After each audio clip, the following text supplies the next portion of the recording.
Welcome into the Loochador Podcast, brought to you by Academy Sports and Outdoors. The last 14 to 16 hours have been crazy. By the way, Academy Sports and Outdoors is your college football tailgate destination and official sports good and outdoor retailer of the SEC. Stop by your local Academy store or academy.com and gear up for game day today. All right, Billy. How about that football game? Yeah, do we start there?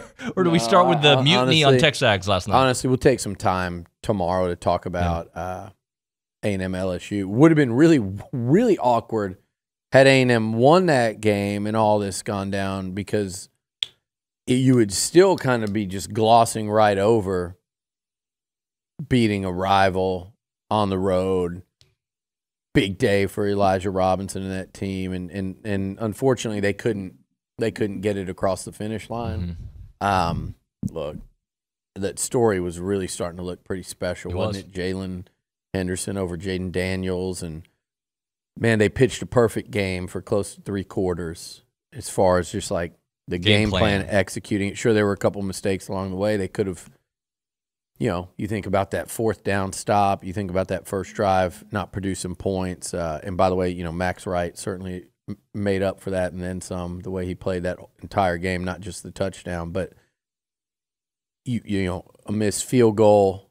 A lot of the things that have haunted this team all year and why we're in the position we're in terms of looking for a new coach. But it's weird. Like, I hate they played with heart, the moral victory, especially against LSU, because that's a rival you need to beat, and they're 3-3 in their last 6 against them, which is a hell of a lot better than the 0-9 or whatever it started, 0-7 or 8 it started out as.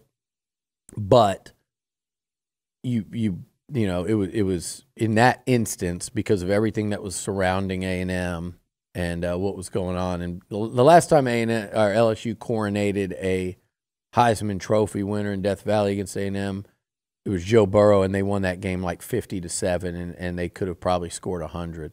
I thought the Aggies played their hearts out. I was really happy for them, proud of them. I was really impressed with the job Elijah did with and the staff, by the way. This is a staff that's operating almost in an interim role, what they did. But, damn, I really wanted to see them win, just for them and obviously for everyone, Aggies, because, I'll be honest, we hate LSU. Like, I've had to listen to them all year, and I like that about it. Like, I've got a lot of LSU friends, but it's a rivalry, and you hate them, you want to beat them. But at the same time, I was watching that game going, I'm proud of this fight. Yeah. I was proud. The team fought all year. They lost a bunch of close games, and at the end of the day, though, they didn't win a bunch of close games. They lost a bunch of close games, so they fell short. But it was, I like this team. I like this team. I like the kids on it, the personalities. I loved watching Elijah lead them the last few weeks. But at the end of the day, they're 7-5 after going 5-7, and a lot's got to change. And a lot almost changed last night, and then it changed again, and it'll probably change again, here really soon. So, by the way, and if I'm getting phone calls, guys, it's just crazy right now. So I just need to make sure I'm not missing, something potentially volatile. Yeah, like last night. So let's go into it. So I don't even remember when your post was. Friday night, I believe you post a couple names, and Mark Stoops was the big name. It was Friday night. Yep. And then yesterday after the game, maybe 8, 9, somewhere in that range, you put it out there that it looks like they're close to the finish line with him, right? And then TexAgs goes crazy. Yeah, and not just TexAgs, but I mean Twitter. Well, forget Twitter, but TexAgs. A lot of people read those reactions and try to gauge. But I thought, me personally, there was a pretty strong indication, and I knew that was going to happen. To that level? My thought is, like, put it out there. And when I mentioned Stoops, and I think to a lesser extent Whittingham, I think had they gone after Whittingham at Utah, who was certainly in the mix there, I think I was wondering last night, what would the reaction have been to that? And it's weird because Stoops had all the SEC experience. And people, I think, don't realize how truly pitifully bad Kentucky was before he got there. But then you had Whittingham, didn't have all those marks against him that were just like flashing lights for everyone to see, which was like the losing record, the not having a winning record in the SEC, the conference you're in, there were a lot of things there that were like no conference championships in your current conference, the high salary, which I do believe it's my understanding that he was actually going to take less to come here. It's not like it wouldn't have been still a high-priced hire, don't get me wrong. But I think there were some things that just were out there with that you could look at the resume and it was going to send people into, over the moon. Whereas with Whittingham, I think you would have at least you wouldn't have had that ammo and you would have said, dude, just like winning the Pac-12 a couple times with Utah, right, going and beating so it might have been different. It might not have been. I think it would have been different. I think with the age of, he was in the, mid-60s already, but I think that's more of like some concern. I don't think that's what we saw yesterday. So people were really unhappy. And I always say, like, here's the deal, and I think it's the same at most places, but I'm just most familiar with A&M, and I know places in this region, but we saw it at Tennessee too. Almost all of these decision makers are like you, me, the people listening, the people on TexAgs. They're fans. They went to Texas A&M. They graduated from A&M. If they didn't have power, money, and influence to the levels they do, they would be sitting in the stands next to you. You're in the press box next to Olin. So unless they decided to become a maybe media they were member. in the media. Yeah, but they'd be sitting in the stands with all of you. And they still do. Most of them, they're in suites or they're in the stand. But the people of real influence, 95, 99% of them are Aggies. And so they care on the same level that we all think we do, that you all think you do, like the whole thing. So a lot of times this and that website, that community it's not that they are telling the decision makers what to do. It's that the decision makers are a part of that group. You get what I'm saying? Yep. The decision makers we are all one. And I don't recommend, here's what I don't recommend. I don't recommend this becoming, it's kind of like a field storming. I don't want to see Texas A&M become a place that if you don't like a hire, let's assemble the mob and override this thing and let's throw a very public fit and go crazy in order to get what we want. So it's like you field the storm. You storm the field when you beat top-ranked Alabama with a walk-off field goal on an emotional night at Kyle Field following 2 losses and to finally beat Bama for the first time in 10 years, number one. That's when you storm the field. You storm the field after a 7 overtime win in year 1 of a head coach. Otherwise, you don't do it. Had we beaten Alabama this year, you don't storm the field. Those are rare instances that don't come around often. And I think what happened last night is and I think understandably so, and should be a rare instance. Now, we'll never know what Mark Stoops, and by the way, Mark Stoops, put all the statements out you want. He was coming. He was coming, okay? I can say that. He can deny that. People can joke about it. Everybody that knows anything about football, anybody that knows anything about the industry, he was coming. Will him not coming be something that A&M looks back on and regrets?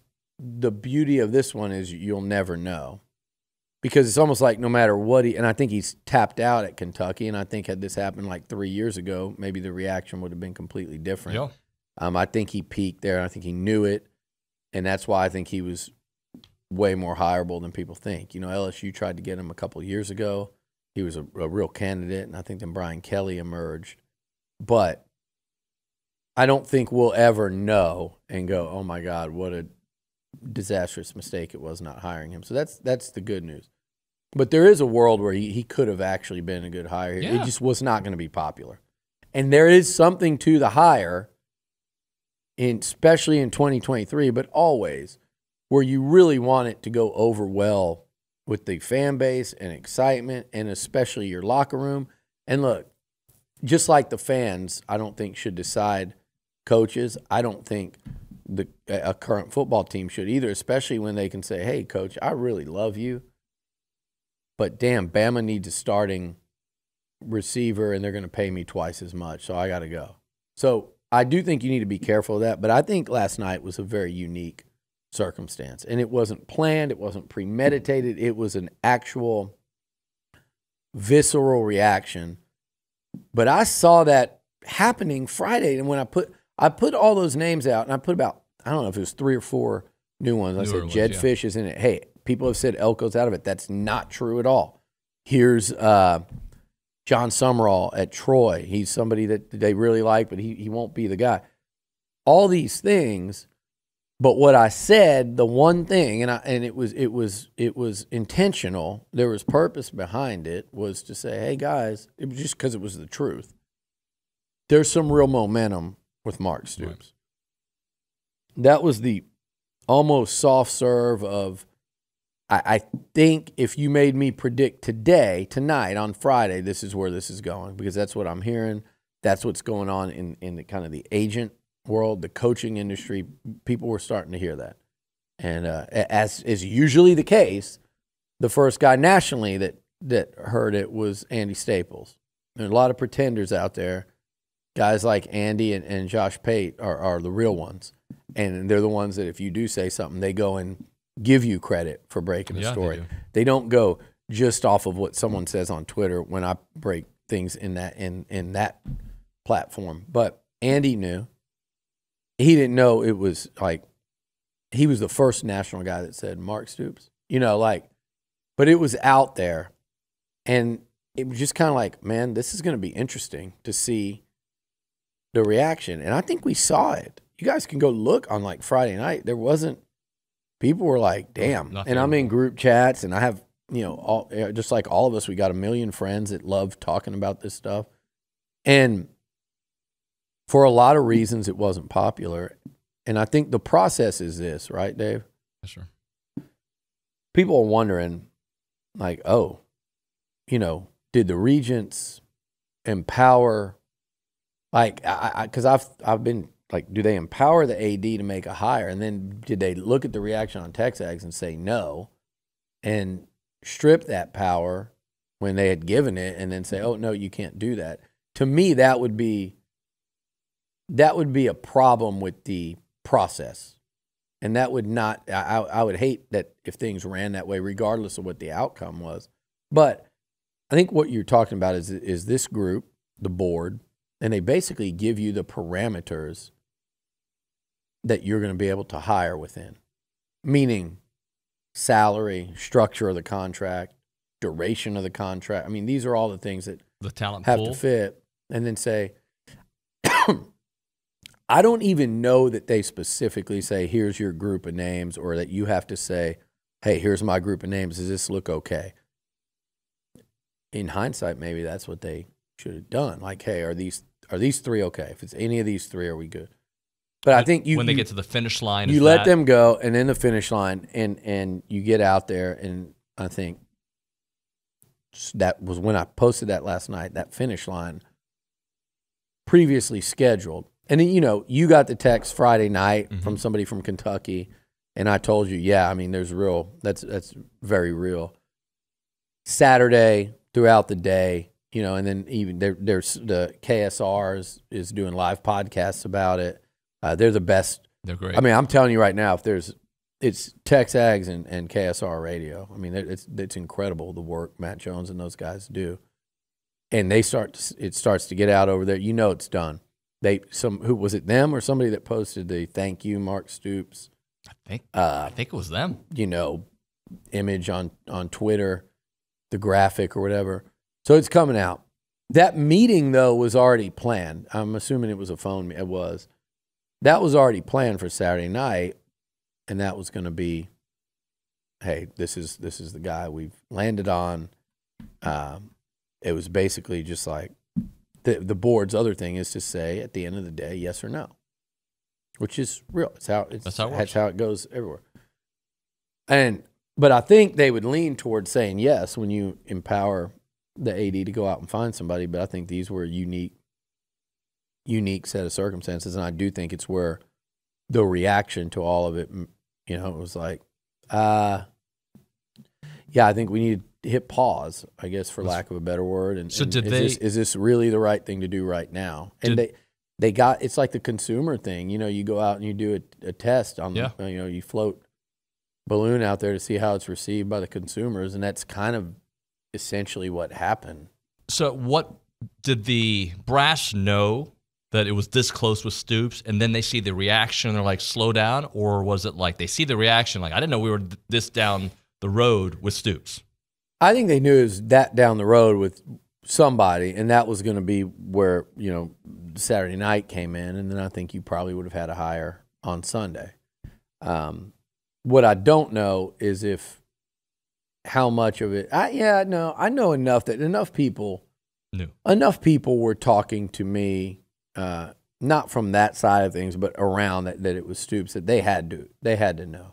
I mean, word was getting around to certain, you know, donors and stuff, not decision makers, but just enough people knew, you know, and I'm talking about in the afternoon and evening leading up to it. So they certainly, by that time, knew. And, yeah, I mean, I don't know how else to say it, but just that when you got the group together, I think everyone, and surely, I don't think that's independent of Ross. I think when you go in there and say, hey, and it wasn't one person, it wasn't two people, it wasn't three people, and you go in there and you, hey, man, we've seen the reaction, and I think it's probably like, let's talk about this. And I'm taking some liberties here to say how things went, but I mean, let's talk about this. Like, and then, you know, I don't think it's like a no. You know, I think it's more of, I don't know about this. Somebody starts it there, and then you go, okay, why? Okay, well, I mean, have you seen the reaction? I mean, how's this going to go over? And what about the, you know, and then you go down that road. And I think simultaneously, Mark Stoops is probably sitting there seeing all this and going down that road in his head too. Like, damn, I'm leaving this place for that right now, and that's the reaction to me. I mean, if you don't think that was going on, you're nuts. So, I think it ended up, oddly enough, in the right place. I think that would have been just such a. I don't think the hire. Here's the thing. Would I have been blown away by a Mark Stoops hire? No. Do I think that there's a lot of reasons that something like that could have worked at this place, in this league? Yeah, I do. Would he have been number one on my list overall? No. Would he have been top 5 on my list overall? No, probably top 10. When you're talking about, you know, if you talk about legitimately hireable, real hireable based guys on the parameters that we're talking about, he probably would have been top 5. Would he have been number 1? No. But I understand, like, reasons why it could have worked and reasons why you have to. But I also understand that resume and that body of work is a hard sell. And you have to really, there's some real arguments to be had as to, hey, this scares me. Okay, but this is impressive. Okay, but what about, okay, you know, you'd like for the hire to have less of that to feel good about it, but. So I like a younger. Let's be honest. I like it. He's not old, okay, but I like a fresher perspective, up and comer, or take the next step guy. But like, see, to me, like people like DeBoer and Ryan Day are very young. Still, they're not old guys. DeBoer? How old is DeBoer? He's in his late 50s. I think he's late 50s. Yeah. Okay, so he's probably Stoops' age. But by the way, Ryan Day's my 56, right? He's not. My point is, those guys aren't old, and DeBoer's young in terms of experience. But as you're sitting here today, let me reiterate what I said at the beginning. 48, so okay. Go. Let me reiterate what I said at the beginning of all this. They could go up and shoot for the moon in terms of the salary. That is not what they're working, the parameters they're working under. If the right guy wanted the job, they could do that. And they would do that. And I think it's been talked about. They're like, hey, if so, we can and will. But realistically, it's what I said from day one when Jimbo was fired. It's going to be a lesser salaried thing with a lot of incentives where this coach can really go up if he performs. Performance-based incentives, big time, like for a lot of different. So I think that's what you'll see ultimately. Look, if Ryan Day, and this is where the thing is, Ryan Day's name was out there per a lot of people. But anyone I talked to with real knowledge of the Ryan Day stuff, and I mean from at least 3 different sides of it, said there was never, and listen, before y'all think, I don't write 1/10 of what I hear about these things, or I'd have no sources ever. So I am told many times by sources in the agent realm and the coaching profession, nothing to do with A&M, hey, but don't say anything, but here's the deal. That's how you do this. And anyone that does this knows what I'm saying is true. That's how you do this. You know what to say, what not to say, when to say it, when to not say it. Never before, ever, in 20-something years of doing this, has it been that much, no, there's nothing, and there actually be something. It just doesn't work that way. And in no world did Ryan Day ever say, yeah, I really think I'm interested in that job. You were saying if there's interest after they potentially lose, then they would make that call and try to make it work. I said in one of the write-ups, look, I kind of believe it. I think I went back and deleted that because I was like, I'm giving false hope there. Because I was like everyone else. There's so much smoke and so much talk. It's like, on the one hand, I've done this long enough when there's this much, you believe it. But I went back to this side of things and this side and that side. Never anything. I don't think Ryan Day was a real option.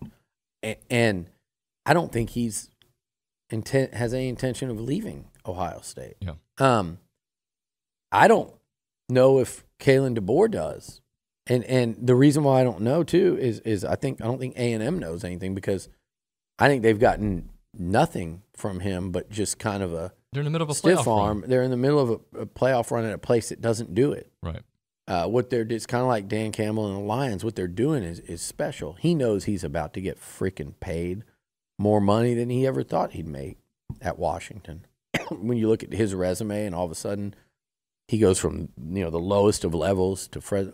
So my point of saying all this is I don't know who you go higher at that high dollar thing. So you go back to the options that we talked about early, which I think Mark Stoops kind of slid down into that option in terms of, you ever sees $9 million. No, I think they could have got him for less. I still don't think they go after a Lane Kiffin at all. I've been pretty adamant about that. I know people go, well, he does his win. But if you thought yesterday was a circus, bring that one into town and see how it goes. I think you're looking at, where you were in terms of Elko / Elijah / removing the interim tag, or I think or potentially a guy like a Jed Fish. If I'm a betting person, which I'm not, and that's the overwhelming odd. If you would have done those in-game odds, the Mark Stoops odds would have been like as high as you could get them. It was like the 99%. It was like Northern Iowa against A&M in the final minute. And then, if I could do odds today, I think just common sense and just kind of following this thing the way I followed it, I think Mike Elko, Elijah Robinson. And I think it's interesting because had you done that from the beginning, I think people would have been, a lot of people would have really liked it. And then even the people that are like lukewarm on it would have been like, their bigger complaint would be, was there really ever a search, or were we just like that would have been, I think that would have been the frustration. But now after last night, I think it moves that needle so much that people go, okay, I like it. Yeah, let's and I get it. I get it, and I think the players would be like that, and I think you'd have a real chance, for that thing to work. Because I said from the get-go, Elko's been on it the whole time. I'm not sure if he was the very next call had they not gone, I'm not sure if that was the final conversation where it was like, Stoops, Elko, what do we do here? Well, we're going to go with the experience in this league. And I think, though, what I do like, and even with Stoops to a degree, I like that you're looking at a more with less group. Elko, Fish's name has been. I don't want to overplay the Fish thing because I know what I think. I know where I think it's going. But that doesn't mean it is here as we sit here and talk on a Sunday morning. But so I'm not trying to get hopes through the roof on any one guy, but I like those two because they are hungry. They are what I would describe as football guys. I've watched enough of Fish and certainly know Elko enough to know they were insanely meticulous and plan guys, and I love what they've done with a lot less. You look at Elko, and we were talking in the back, right? Bronny he's the statistician, sometimes 16-9 with 7 one-score losses at Duke. Yeah. At Duke. Yeah. Look at Jed Fish, what happened at Arizona. So, and again, I think in a perfect world, you'd love more than 2 years for one guy, 3 years for the other. You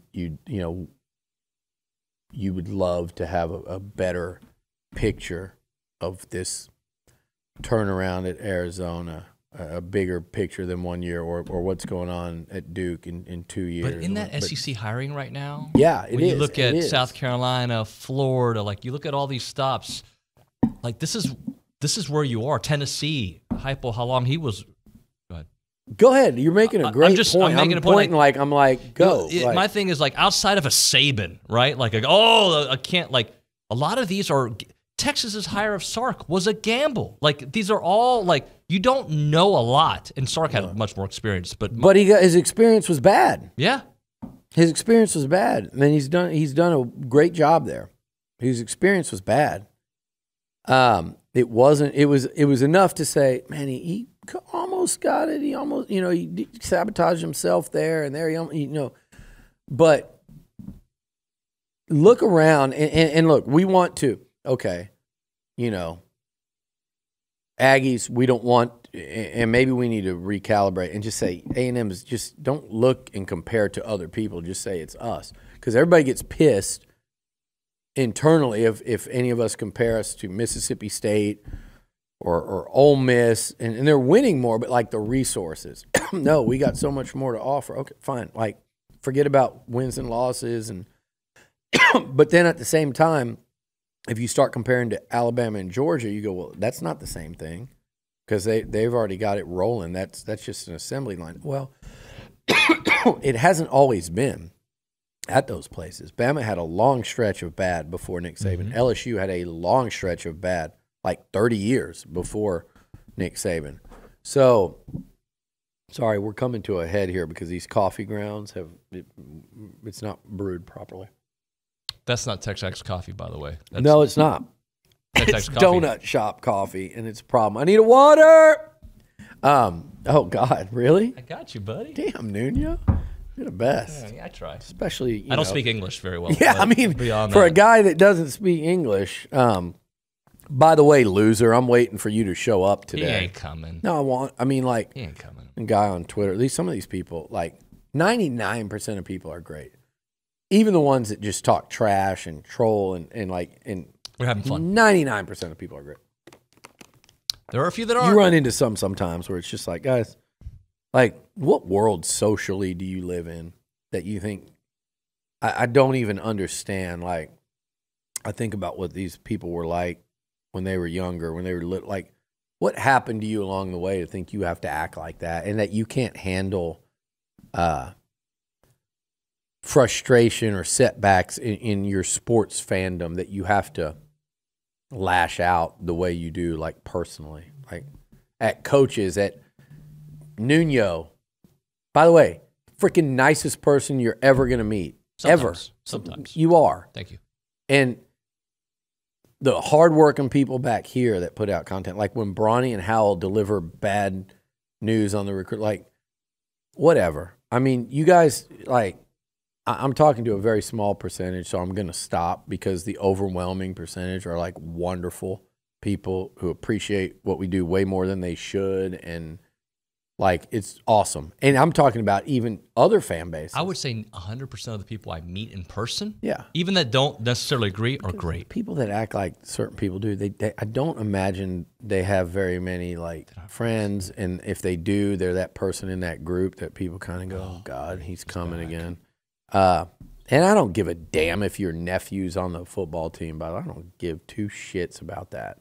Okay, I'd be willing to bet money that your nephew's embarrassed and probably doesn't even claim you, because that stuff that went on yesterday is bizarre. Okay. Oh, we know who the nephew is. Go ahead. Okay, yeah, and I think he's a great kid. Right. Okay, let's go on now. Where were we? So, hey, can I make a comment about, like... I want to, yes, but don't let me go off of what you said about... Oh, let's continue on that track. My comment save can come your later. comment then. Yeah. I don't want... So if you... Certain schools, everybody gets frustrated. Other schools, I think it's not apples to apples. But let's just talk reality of like programs that... Like A&M went and we did the Jimbo Fisher hire. We did the home run, the grand slam, Kelly, the slam dunk. Yeah. LSU did Brian Kelly. LSU did, Bama did Nick Saban, but Georgia did Kirby Smart, okay? TCU hired Sonny Dykes. He took him to the national title game.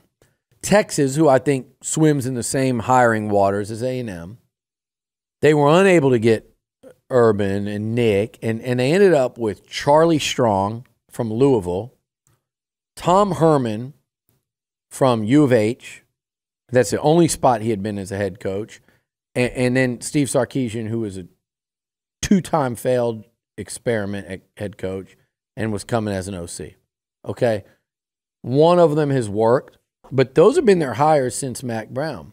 You look at Bama, go look at the hires they made pre-Saban. When LSU hired Nick Saban, he was coming from Michigan State. He wasn't the Nick Saban we see today. But more current, look at Florida. Like, Florida's done so much more than Texas A&M on the football field. Yeah. They're not even in the same conversation with the number of national titles. And their last few hires have been Muschamp, giving him his first head job. Mullen, who was a lot like, I think, Stoops, to come from Mississippi State over there. Mm-hmm. Napier right now from ULL. And McElwain. That's right. Florida's gone like those ever since Urban. And then what's his name? With a Z. What's his name? Not George Zimmer. That's the Men's Warehouse guy. But yeah, but now that was after Spurrier, and then I think they went Urban. But like 5 of Florida's last 6. Ron Zook. The Zooker. Went to Illinois after. 5 of their last like 6 hires have been, they haven't been that giant home run slam dunk. And by the way, when they hired Urban Meyer, he was at Utah. They took the Utah head coach and brought. So really, since Spurrier, Florida's gone. They haven't gone with just this home run, no brainer. Let's go hire the guy that's won championships. Let's go get Notre Dame's head coach or Jimbo Fisher or Lincoln Riley from OU. These are harder things to do. And you look around the league and you look at Shane Beamer and you look at Eli Drinkwitz and you look at, what Mississippi State's done. You look at Arkansas and they went the Chad Morris route, and then they went the Sam Pittman route, which was way off. You're just trying to find the fit. Mm-hmm. You're just trying to find, it's a difficult thing to do. It's been impossible so far for A&M, since RC. and Jackie before him. That's success. A long time. Yep. It's been impossible to find it thus far. You just have to keep swinging until you do. But there's not a set thing where it has to be, because we have money, it has to be Ryan Day. Because you just pay him enough where he comes. You just go pay Dabo. My ass, you go pay Dabo. You pay that much for what's going on. Like, that is I think that's a problem. You have to have the things to look and say that's a problem. But I also think you can't be like, I think as a fan, as us covering it, we can't go, oh no, we're too good for that hire. We're right. A&M. And I don't think what happened last night was that. I don't think what happened last night was we're A&M, we're too good for that. I think what happened was we're looking at this resume, we're looking at this body of work. Why did we fire Jimbo Fisher to do this? Well, that was going to be my point. And it was like a very visceral reaction to that. You are when a coach is fired, typically the fan base, people around the program or the team want something completely opposite of what you just had. You had a disciplinarian, you want a players coach. Mm-hmm. Mark Stoops, yes, he coaches a different part of the team, the defensive side, but he is an extension of Jimbo Fisher in multiple ways because he is perceived to be old school. He's perceived to be 7-5, 8-4 guy. Mm-hmm. And you're just going back to what you just had. That's why the next hire, people I think would have been more on board for a young guy, an offensive guy, somebody who's not from that cloth. Yeah, no, I think that played into it, and I think it's hard to look at. He's doing this here, he would do this here. And really, though, I think the hard part was, do I think Mark Stoops would have done better at A&M than he did at Kentucky? Yeah, I do. Do I think he would have done better than Jimbo did? Probably, but I think Jimbo would probably tell him, hey, man, the job's harder than you think. But was I thinking, okay, that's a national championship hire? No. And I think there doesn't have to be, and I think you like, and I think the fans, and I think the players, and I think, again, like I said, the decision makers like a little room to dream. And Jimbo brought that because Jimbo had the ring. And Jimbo brought, there's room to dream here. This guy's he's won it. He knows how to do it. He knows, he brought the room to dream. And that dream faded over time to the point that it flickered out, and then it was time to change. But I think if you're going to do that after 6 long years, you want to bring in somebody that will help you dream. Like from Mike Sherman to Sumlin, I don't think there was much dream from Fran to Sherman. That was so far off the radar. I think from Sherman to Sumlin, and you're bringing in Sumlin and Cliff Kingsbury in this offense, and even before you knew Johnny, there was room to dream. This is going to be exciting. This is the great unknown we're going into. I think with Jimbo, there was room to dream. I don't think that you'd had that with Mark Stoops, and I think that was a big part of kind of the air out of the balloon thing. Again, I don't feel like most people do. I think that dude is a real football coach. I think he's a quality SEC football coach. But I do understand, there wasn't a lot of, dreamability with that one. Well, I'll say this, too. Even with Sark at Texas, they kind of had that.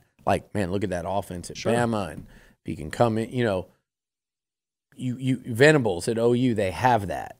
Wow, he's bringing back. Like you said, they needed the opposite of Lincoln Riley. What they had. They got it. I didn't see that with that. You talk about room to dream. I think the 2 candidates you laid out that are still probably there, Elijah and Mike Elko. I don't know if dream's the right word, but at least it has visions of RC. I've seen this before. A guy promoted from within, and Elko left, but he was here. I think he left and got the experience on the job training right. In a Power 5. I think we'll talk about that stuff later when a hire's made. But I think they're going to go younger. I think they're going to go a guy with a lot of upside. I think they're going to incentivize him. And I think it's going to happen very quickly. Very quickly. 24 to 48 hours potentially? Yeah. I think within a Sorry to day. give a timeline, but just that fast. Well, I actually gave you an answer. You know I hate timelines. I know, but you feel like it's going to move in that direction. And listen, I'll say this. I'm tired. Okay? If I haven't texted you back or called you back or messaged you back, it's not personal. You know that. This is still fun. And people, I've gotten texts from people, man, you were taking a beating on social media or on TexAgs last night. It's still fun. I woke up today excited to talk about this. You and I are texting in the morning. I went to bed at 3:30, and I woke up, looked at my clock, and it was 7:45. And I'm like, let's go. This is competitive. This is fun. This is, for those that think we all hate each other, I'm texting with my friends in the media. I'm talking about the local media, and then obviously the national people. We're having some incredible conversations, and it's fun.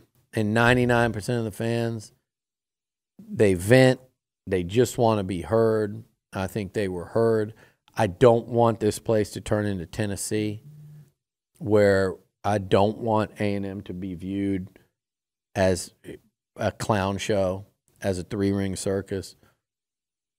I think we were venturing into that territory last night.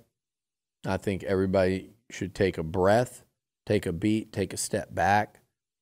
And I don't think it was necessarily wrong, because I don't think it was premeditated or planned. I think it was organic, like the Alabama field storming.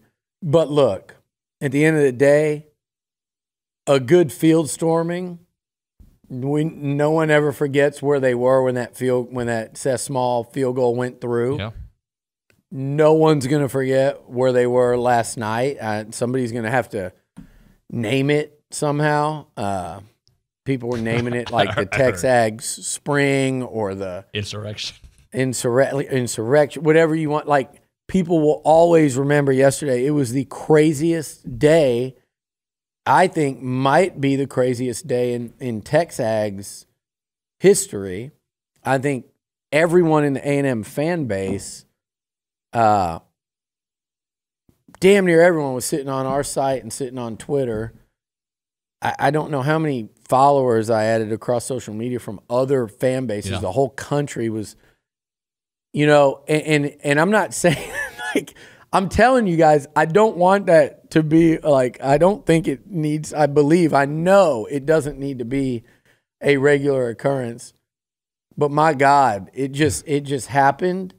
And again, it was not a buildup. It was a, like, someone stuck their finger in an electrical socket and got like 20,000 volt. It was just, and by the way, congratulations and thank you, Josh and Garrett up there for making sure the site didn't crash. That's the miracle of all miracles. But again, I think there's some fireworks and excitement to come. I think it's going to happen very quickly.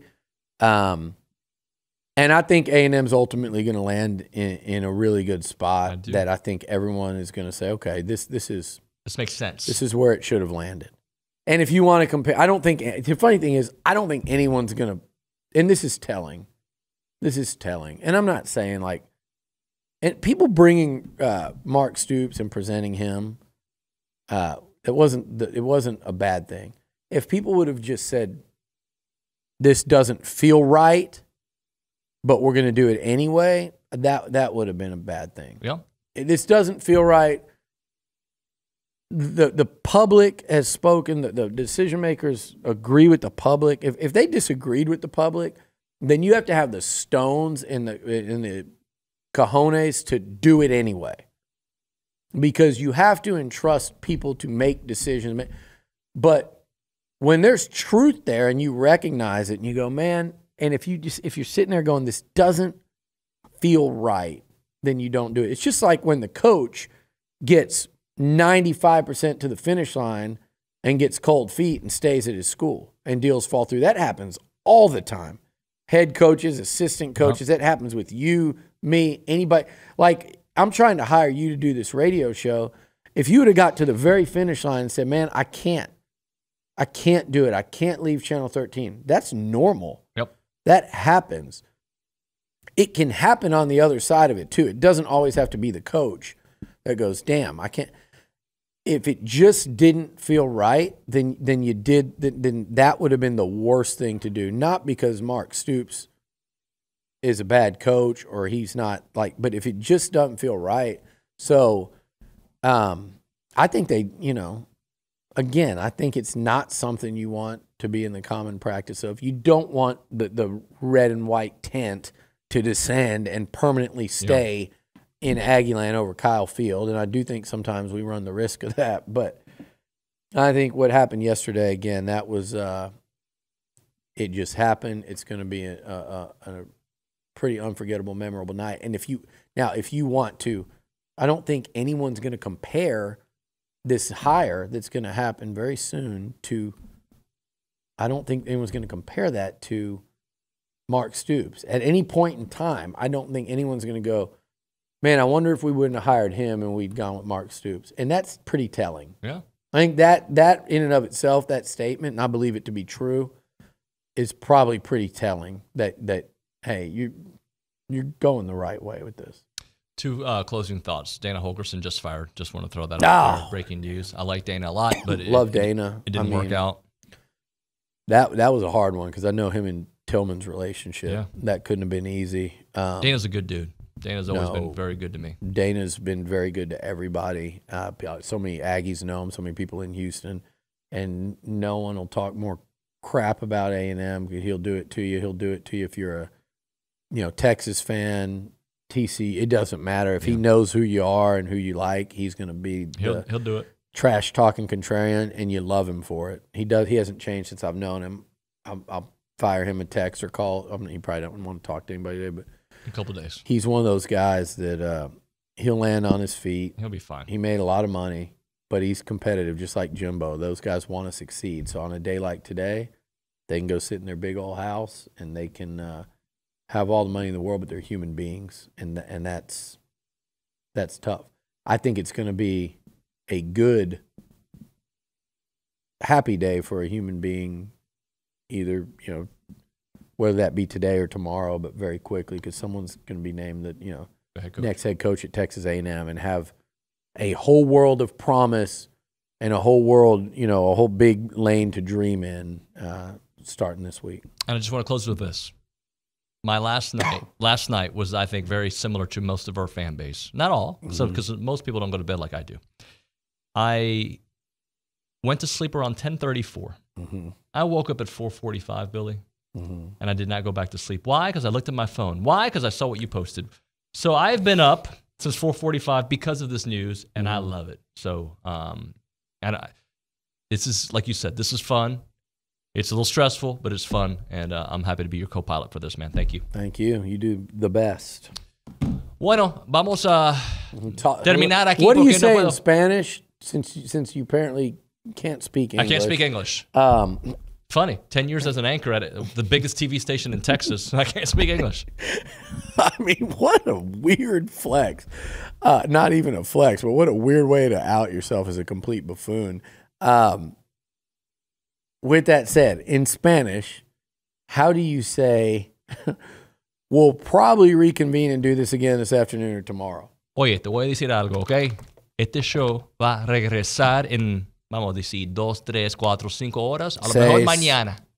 Monday, what is Monday? A lo mejor Viento. El lunes. Lunes, martes. El martes, hay chance. Martes. Tuesday. No, I don't think it's going to be martes. We're not getting, it's happening before martes. Esta noche o mañana estamos aquí en el Loochador Podcast. Thank you. Thanks to you, Academy.